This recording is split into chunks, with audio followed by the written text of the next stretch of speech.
Η πόλη της Κέρκυρας συνδέθηκε με τα προάστια της πολλά χρόνια πριν από το σήμερα. Συγκεκριμένα επί Αγγλοκρατίας, 1814 με 1864, που έγινε η διάνοιξη των παραλιακών δρόμων στη Γαρίτσα και στο Μαντούκι. Η Γαρίτσα λοιπόν ήταν και είναι ένα προάστιο της Κέρκυρας. Έχει 3 βασικούς δρόμους, την παραλιακή Λεωφόρο Δημοκρατίας και τις οδούς Μητροπολίτου Αθανασίου και Αλκιβιάδου Δαρή. Στην παραλιακή υπάρχει το άλσος Γαρίτσας. Το μήκος του είναι 1065 μέτρα και φαίνεται να ξεκινάει από την κολόνα του Ντούγλα και να φτάνει μέχρι το τέλος του Ανεμόμυλου. Στο άλσος βλέπεις πικροδάφνες, φοίνικες και ευκάλυπτους, οι οποίοι στην περιοχή του Ανεμόμυλου θεωρούνται αιωνόβιοι. Στη Γαρίτσα υπήρχαν εργοστάσια και από τότε η περιοχή σε γενικές γραμμές αποτέλεσε ένα λαϊκό εργατικό προάστιο. Από το 19ο αιώνα, η Γαρίτσα συγκέντρωνε τον εργατόκοσμο της Κέρκυρας. 2 εργοστάσια, ένα σχοινοποιείο και ένα λευροποιείο απασχολούσαν όσο τους κατοίκους δεν ήταν ψαράδες. Στα χρόνια της ακμής, περισσότερες από 2.000 οικογένειες. Η ζωή στη Γαρίτσα είχε δομηθεί γύρω τους. Οι άνθρωποι δεν χρειάζονταν ρολόγια. Οι σιρήνες των εργοστασίων σήμαιναν τις αλλαγές βάρδιας και ειδοποιούσαν τα παιδιά να πάνε στο σχολείο. Στον ίσκιο των φουγάρων είχαν χτιστεί χαμόσπιτα, μακιοκέλες, παλαιού τύπου πολυκατοικίες, δίχως εννοείται ασανσέρ. Τα καφενεία άνοιγαν πίσω από το χάραμα για εκείνους που κατευθύνονταν ή επέστρεφαν από τη δουλειά. Το τσίπουρο δεν συνοδεύονταν από τους αναμενόμενους κρύους μεζέδες.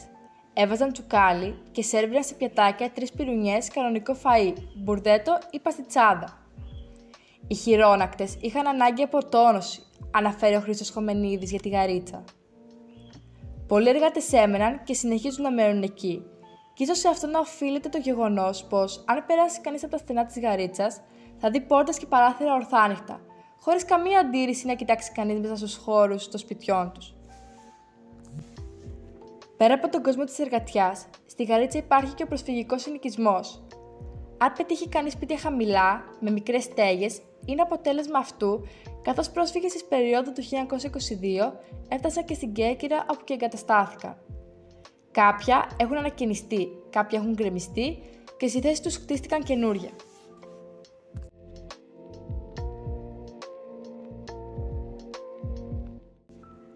Υπάρχουν όμως και τα παλιά. Και από την πόλη του Πλασκοβίτη διαβάζουμε για τη Γαρίτσα.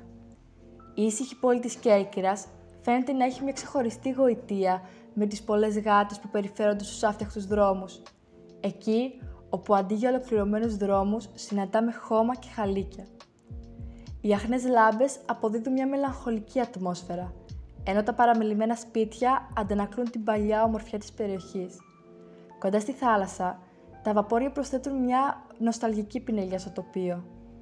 Η πυκνοκατοικημένη Γαρίτσα, σχηματίζοντας ένα τριγωνικό προφίλ, είναι η καρδιά της πόλης, ενώ οι γλάροι που πετούν γύρω από τον Ανεμόμυλο προσθέτουν ένα ακόμα αέρα ελευθερίας.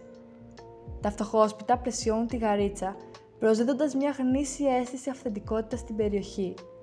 Και παρά τη φτώχεια, τα πολλά μαγαζιά κατά μήκος του δρόμου αντανακλούν τη ζωντάνια και τον πλούτο της πολιτιστικής ζωής της Κέρκυρας. Ο αναμνηστικός οβελίσκος, γνωστός ως κολόνα του Ντούγλας, κατασκευάστηκε και υψώθηκε το 1843 προς τιμή του Άγγλου ορμοστή στην Κέρκυρα, Ουάρδο Δούγλα, αρχικά στην περιοχή επάνω από το χώρο του σημερινού ΝΑΟΚ και απέναντι από το περιστήλιο του Μέντλατ. Στο σημείο που βρίσκεται σήμερα, στη διασταύρωση της Λεωφόρου Αλεξάνδρας με τον παραλιακό δρόμο της Γαρίτσας, μεταφέρθηκε τον Απρίλιο του 1907. Στις 3 πλευρές της βάσης του οβελίσκου είναι τοποθετημένα χάλκινα ανάγλυφα έργα του κερκυραίου γλύπτη Ιωάννη Καλοσγούρου. Τα ανάγλυφα παριστάνουν το ένα την Κέρκυρα, το άλλο το οικόσιμο του Ντούγκλας και το τρίτο το διάδημά του. Στην τέταρτη πλευρά, ελληνική επιγραφή στην αρχαϊκή γλώσσα εξιστορεί τις ευεργεσίες που προσέφερε ο αρμοστής στην Κέρκυρα.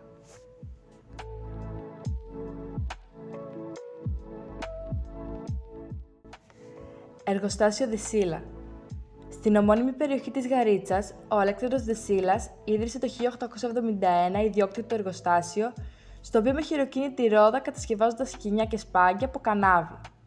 Με τον καιρό, η χειροκίνητη ρόδα αντικαταστάθηκε με ατμοκίνητη και το 1926 εξελίχθηκε σε ηλεκτροκίνητη. Το 1931 η ιδιωτική αυτή επιχείρηση μετατράπηκε σε ανώνυμη εταιρεία και δημιουργήθηκε η πρώτη μεγάλη και σύγχρονη βιομηχανία στην Ελλάδα παραγωγής χινιών και σάκων. Οι πρώτες ύλες του εργοστασίου, το κανάβι, η ιούτα και το λινάρι, εισάγονταν από το Πακιστάν και τις Ινδίες και τα προϊόντα που κατασκευάζονταν διαθέτονταν στην Ελλάδα και εξάγονταν στην Ιταλία, Αλβανία, Αγγλία και Γαλλία. Η επιχείρηση επεκτάθηκε και στο εμπόριο με την εισαγωγή βακαλάου που διέθετε στην Ήπειρο, στα Επτάνησα, στην Ετωλακαρνανία και στην Αλβανία. Το εργοστάσιο, το Φλεβάρι του 1983, έκλεισε οριστικά. Το συγκεκριμένο εργοστάσιο χαρακτηρίστηκε διατηρηταίο μνημείο, διότι αποτελεί το μοναδικό συγκρότημα ολοκληρωμένης βιομηχανικής εγκατάστασης στην Κέρκυρα.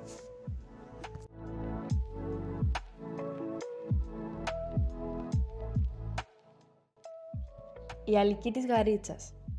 Η Κέρκυρα, μετά την προσχώρησή της στη γαλλινοτάτη δημοκρατία του Αγίου Μάρκου το 1386, όθησε ακόμη περισσότερο την ανάπτυξη του εμπορίου της Βενετίας, μιας και το αλάτι αποτελούσε σημαντικότατο αγαθό προώθησης από τους Βενετούς. Κατά τη Βενετοκρατία, η αλική, η οποία υπήρξε πολύ σημαντική για το νησί της Κέρκυρας, ήταν εκείνη της Γαρίτσας ή όπως διαφορετικά ονομαζόταν αλικές Καστράδων. Η αλική αυτή εδραζόταν στη λίμνη Χαλκιόπουλου, στην περιοχή του αεροδρομίου.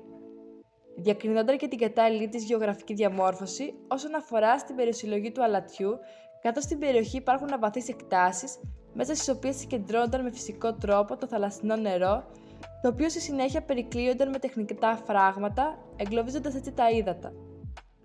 Η εργασία αυτή διαρκούσε από τον Απρίλη έως και τον Αύγουστο. Η αλική αυτή λειτουργήσε κατά διαστήματα μέχρι και τη δεκαετία του 80. Ο Ναός Αγίων Αποστόλων Ιάσονος και Σωσυπάτρου στον Ανεμόμυλο.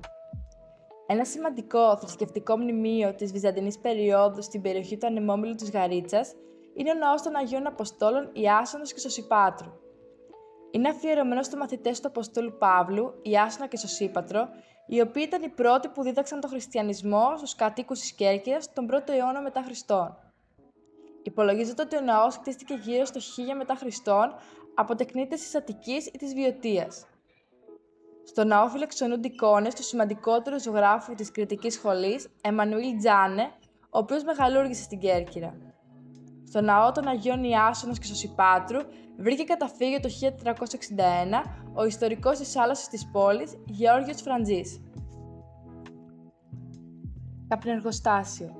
Στη Γαρίτσα και επί της οδού Μητροπολίτου Αθανασίου, λίγο μετά την κολόνα του Ντούγκλας, απέναντι από το Άλσος, έκτισε βίλα του στα χρόνια της προστασίας ένας Βρετανός ονόματι Μπλοντέλ. Το κτίριο είναι νεοκλασικό γεωργιανού απικιακού ρυθμού και σε αυτό υπήρχε παλαιότερα το καθολικό μοναστήρι της Αγίας Ιουστίνας. Σε αυτό το χώρο ιδρύθηκε καπνεργοστάσιο το 19ο αιώνα.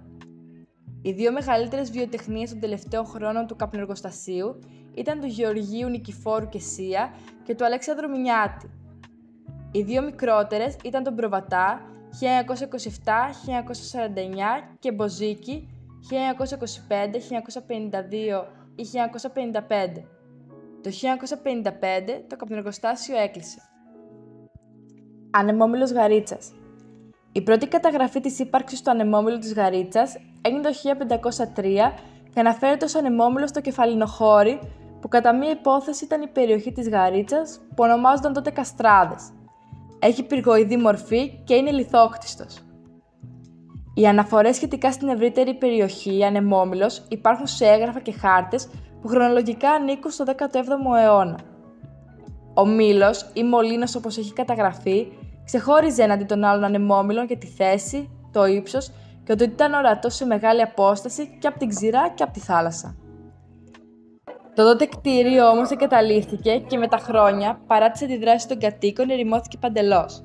Παρά αυτά, το γεγονός αυτό αποτέλεσε και αφορμή για τη δημιουργία ενός ποίηματος του επτανήσιου ποιητή Λορέτζου Μαβίλη, ο οποίος έγραψε το παρακάτω.